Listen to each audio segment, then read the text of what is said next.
ಹೇಳ್ತಾ ಇಂದು ಕರೆದಿರ್ತಕ್ಕಂಥ ಸಭೆಯ ಬಗ್ಗೆ 5 ನಿಮಿಷಗಳ ಕಾಲದಲ್ಲಿ ಇವತ್ತಿನ ಒಂದು ವಿಶೇಷ ವರದಿಯನ್ನು ತಮ್ಮೊಂದಿಗೆ ಹಂಚಿಕೊಳ್ಳೋದಕ್ಕೆ ಇಷ್ಟಪಡ್ತೀನಿ.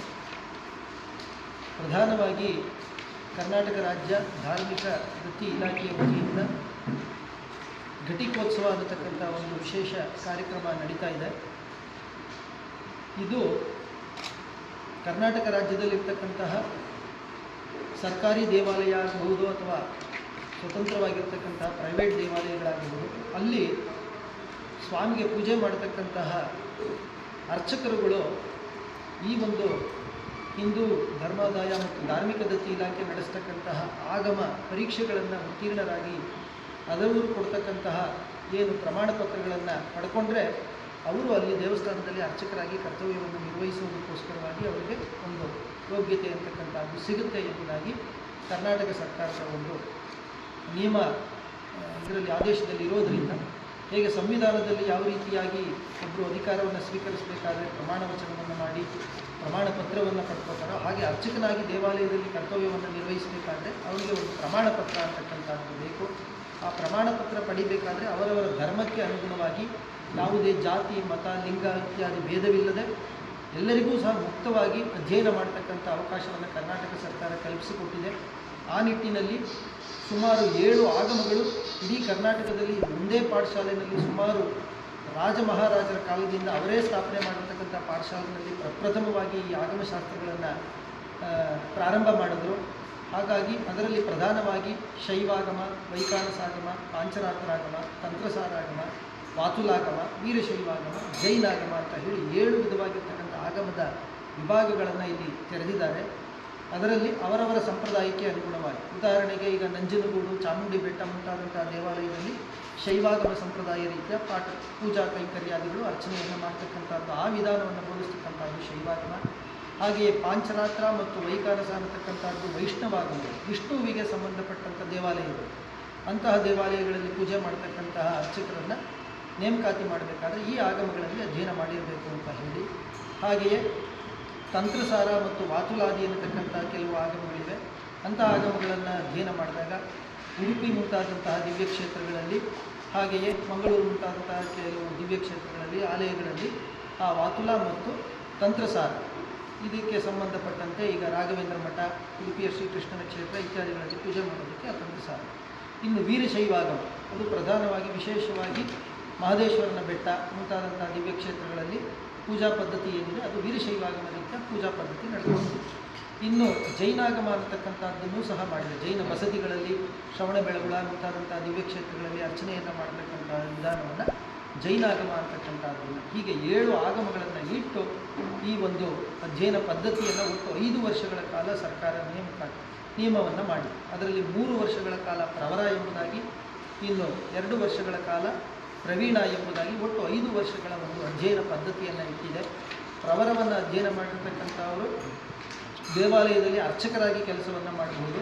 ಪ್ರವೀಣವನ್ನು ಅಧ್ಯಯನ ಮಾಡ್ತಕ್ಕಂಥವ್ರನ್ನು ಬ್ರಹ್ಮೋತ್ಸವಾದಿಗಳು ಹಾಗೆ ಪ್ರತಿಷ್ಠಾದಿ ಕರ್ಷಣ ಅಂತ ಕೆಲಸಗಳನ್ನು, ದೈವಿಕ ಕಾರ್ಯಗಳನ್ನು ಮಾಡ್ತಕ್ಕಂಥ ಯೋಗ್ಯತೆಯನ್ನು ಪಡ್ಕೋತಾರೆ ಅಂತ ಹೇಳಿ ಈ ಒಂದು ಅಧ್ಯಯನ ಪದ್ಧತಿಯನ್ನು ಧಾರ್ಮಿಕ ದತ್ತಿ ಇಲಾಖೆಯ ವತಿಯಿಂದ ನಡೀತಾ ಇರತಕ್ಕಂತಹ ಈ ಒಂದು ಪಾಠಶಾಲೆ, ಹಾಗೆಯೇ ಅಲ್ಲಿಂದ ನಡೀತಾ ಇರತಕ್ಕಂಥ ಸುಮಾರು ಕರ್ನಾಟಕ ರಾಜ್ಯದಲ್ಲಿ 38 ಆಗಮ ಪಾಠಶಾಲೆಗಳು ಧಾರ್ಮಿಕ ದತ್ತಿ ಇಲಾಖೆಯ ಅಧೀನಕ್ಕೆ ಒಳಪಟ್ಟು ಅವರಿಂದ ಒಂದು ಅನುಮತಿಯನ್ನು ಪಡೆದು ನಡೆಸಿಕೊಂಡು ಬರ್ತಾ ಇದೆ.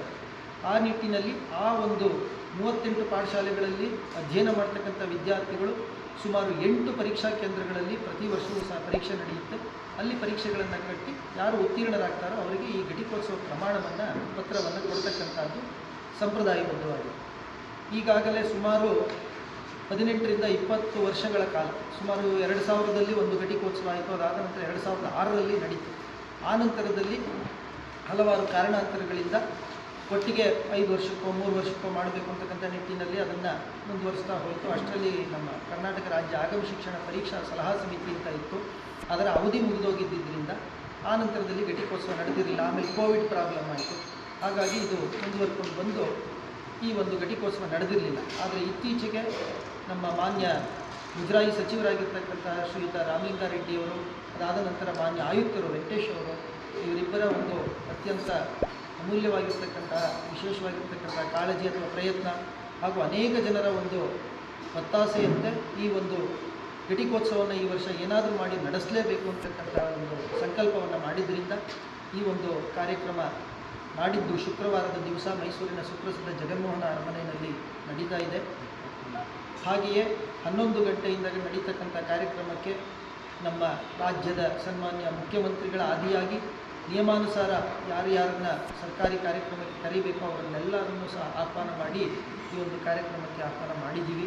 ಅದೇ ರೀತಿಯಾಗಿ ಹಲವು ಜಗದ್ಗುರುಗಳು ಬರ್ತಾ ಇದ್ದಾರೆ, ಹಾಗೆಯೇ ಅನೇಕ ಗಣ್ಯರು ಬರ್ತಾ ಇದ್ದಾರೆ. ಇವರೆಲ್ಲರ ಸಮ್ಮುಖದಲ್ಲಿ ನಮ್ಮ ಆಗಮ ಉತ್ತೀರ್ಣರಾಗಿರ್ತಕ್ಕಂತಹ ಸುಮಾರು 2000 ಚಿಲ್ಲರೆ ವಿದ್ಯಾರ್ಥಿಗಳಿಗೆ ಈ ಒಂದು ಘಟಿಕೋತ್ಸವ ಪ್ರಮಾಣ ಪತ್ರವನ್ನು ನೀಡಬೇಕು ಅಂತ ಈಗಾಗಲೇ ಸಂಕಲ್ಪವಾಗಿದೆ.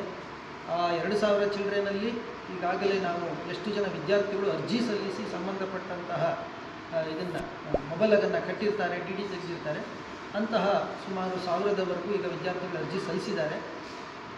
ಅಷ್ಟು ವಿದ್ಯಾರ್ಥಿಗಳಿಗೆ ಆ 21ನೇ ತಾರೀಕು ಘಟಿಕೋತ್ಸವದ ದಿವಸ ವೇದಿಕೆಯ ಮೇಲೆ ಕೆಲವೇ ವಿದ್ಯಾರ್ಥಿಗಳಿಗೆ ಅಂದರೆ ಪ್ರಥಮ ಶ್ರೇಣಿ, ದ್ವಿತೀಯ ಶ್ರೇಣಿ ಮತ್ತು ವೈಶಿಷ್ಟ್ಯ ಶ್ರೇಣಿಯನ್ನು ಪಡೆದಿರತಕ್ಕಂತಹ ಹಲವು ವಿದ್ಯಾರ್ಥಿಗಳಿಗೆ ಮಾತ್ರ ವೇದಿಕೆಯ ಮೇಲೆ ಆ ಪ್ರಮಾಣ ಪತ್ರವನ್ನು ನೀಡಿ ಕಾರ್ಯಕ್ರಮ ಮುಗಿದ ನಂತರ ಉಳಿದ ಎಲ್ಲ ಅರ್ಜಿ ಸಲ್ಲಿಸಿರ್ತಕ್ಕಂಥ ಬರ್ತಕ್ಕಂಥ ವಿದ್ಯಾರ್ಥಿಗಳಿಗೆ ಪ್ರಮಾಣ ಪತ್ರವನ್ನು ಕೊಡಬೇಕು ಅಂತ ಹೇಳಿ ತೀರ್ಮಾನವಾಗಿದೆ. ಇನ್ನು ಉಳಿದ ವಿದ್ಯಾರ್ಥಿಗಳು ಮುಂದೆ ಯಾವತ್ತು ಅವರು ಅರ್ಜಿ ಸಲ್ಲಿಸ್ತಾರೋ ಅವತ್ತು ಪ್ರಮಾಣ ಪತ್ರ ರೆಡಿ ಇರುತ್ತೆ, ಅದನ್ನು ಮೈಸೂರಿನಲ್ಲೇ ಬಂದು ನಮ್ಮ ಕಾಲೇಜಿನಲ್ಲಿ ಪಡ್ಕೋಬೋದು ಅಂತ ಹೇಳಿ ಆಯುಕ್ತರು ಆದೇಶವನ್ನು ನೀಡಿದ್ದಾರೆ. ಹಾಗಾಗಿ ಇದರ ಜೊತೆಗೆ ಈಗ ಹಿಂದೆ 2006ರಿಂದ ಏನು ಘಟಿಕೋತ್ಸವ ನಡೆದಿರಲಿಲ್ಲ, ಆ ವಿದ್ಯಾರ್ಥಿಗಳೆಲ್ಲ ತುಂಬ ಯೋಚನೆ ಮಾಡಿ ನಮಗೆ ಪ್ರಮಾಣ ಪತ್ರ ಕೊಡ್ತಾ ಇಲ್ವಲ್ಲ ಅಂತ ಹೇಳಿ ಪ್ರಶ್ನೆ ಮಾಡಿದರು. ಅದಕ್ಕೆ ಆಯುಕ್ತರು ಮತ್ತು ನಮ್ಮ ಮುಜರಾಯಿ ಸಚಿವರು ಎಲ್ಲರೂ ಸಹ ಯಾರು ಏನು ಗಾಬರಿ ಪಡಬೇಕಾಗಿಲ್ಲ. ಇನ್ನು 3 ತಿಂಗಳಲ್ಲಿ ಇನ್ನೊಂದು ದೊಡ್ಡ ಘಟಿಕೋತ್ಸವವನ್ನು ಮಾಡಿ ಇಷ್ಟು ವರ್ಷಗಳ ಕಾಲ ಯಾವುದು ನಡೆದಿಲ್ವೋ ಅಷ್ಟೂ ಜನ ವಿದ್ಯಾರ್ಥಿಗಳಿಗೆ ಈ ಪ್ರಮಾಣ ಪತ್ರವನ್ನು ಕೊಡ್ತಕ್ಕಂಥ ಒಂದು ಘಟಿಕೋತ್ಸವ ಇನ್ನೊಂದು ಕಾರ್ಯಕ್ರಮವನ್ನು ಮಾಡೇ ಮಾಡ್ತೀವಿ ಅನ್ನತಕ್ಕಂಥ ಆಶ್ವಾಸನೆಯನ್ನು ನೀಡಿ ಅದಕ್ಕೂ ಸಹ ಸಂಕಲ್ಪ ಮಾಡಿದ್ದಾರೆ. ಈ ನಿಟ್ಟಿನಲ್ಲಿ ನಾಡಿದ್ದು ಏನು 21ನೇ ತಾರೀಕು ನಡೀತಾ ಇದೆ ಈ ಘಟಿಕೋತ್ಸವದ ಕಾರ್ಯಕ್ರಮ, ಅದಕ್ಕೆ ಬರ್ತಕ್ಕಂಥ ಎಲ್ಲ ಗಣ್ಯರನ್ನು ಸಹ ನಾವು ಹೃತ್ಪೂರ್ವಕವಾಗಿ ಸ್ವಾಗತಿಸುತ್ತಾ ತಾವುಗಳು ಸಹ ಆ ದಿವಸ ಬಂದು ಆ ಕಾರ್ಯಕ್ರಮದಲ್ಲಿ ಪಾಲ್ಗೊಂಡು ಈ ಒಂದು ವಿಚಾರ ಎಲ್ಲ ಕಡೆಯಲ್ಲೂ ಪಸರಿಸುವುದಕ್ಕೆ, ಜಗದ್ವಿಖ್ಯಾತವಾಗೋದಕ್ಕೆ, ಈ ಒಂದು ಕಾರ್ಯಕ್ರಮ ಯಶಸ್ಸಾಗೋದಕ್ಕೆ ತಾವುಗಳೆಲ್ಲ ಕಾರಣಕರ್ತರಾಗಬೇಕು ಅಂತ ಹೇಳಿ ಪತ್ರಿಕೋದ್ಯಮ ಮಿತ್ರರಲ್ಲಿ ಈ ಒಂದು ಸಂದರ್ಭದಲ್ಲಿ 2 ಮಾತುಗಳನ್ನು ಹೇಳಿ ಹೃತ್ಪೂರ್ವಕವಾದ ಧನ್ಯವಾದಗಳನ್ನು ಅರ್ಪಿಸಿ ನನ್ನ 2 ಮಾತುಗಳನ್ನು ಮುಗಿಸ್ತಾ ಇದ್ದೀನಿ. ನಮಸ್ಕಾರ, ಧನ್ಯವಾದ.